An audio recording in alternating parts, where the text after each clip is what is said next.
To Ellicott City now, an emotional day as people looked back at the past year since that devastating flood. The actual anniversary is tomorrow. Today, they celebrated how far they've come. Here's Evan Kozlov. When you speak with people that live here or work here, they remember that day of that devastating flood through a series of moments, devastating, destructive moments. Now they're replacing them with much happier moments.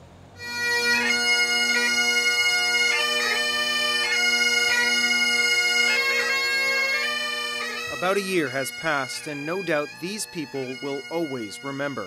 But now, a physical reminder of that day hides below this black tarp. It's a clock, replacing another one washed away by the flood. A physical reminder of just how far this community has come. That clock is really a symbol of our town and really the heartbeat. That was David Robeson, the owner of Antique Depot. Like many in town, his store was destroyed by the flowing water. Lisa Emmerling was working that night and says this ceremony is meaningful. It's so fabulous. It's so exciting. It's invigorating. You just feel like it's a rebirth, really, for the city. But amid applause and smiles, many in this city are still suffering. It's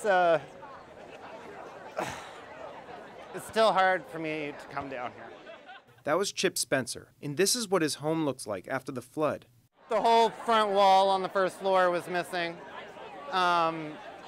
You could see straight through. What's worse, it took 3 months for him to get his stuff inside, and to this day he still has not moved back in. It was unbelievable. John Beck has lived in Ellicott City for 45 years. It was very painful. It was pretty horrific. You know, it was, as someone described earlier, like seeing a movie. But signs of progress do pop up every day. Take the store Shoemaker Country.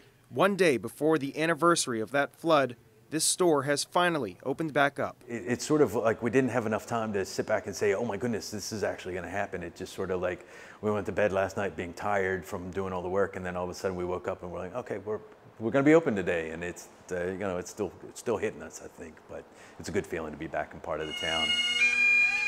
A town that's been through a lot in a year, but is still standing. In Ellicott City, Evan Kozlov, WUSA 9.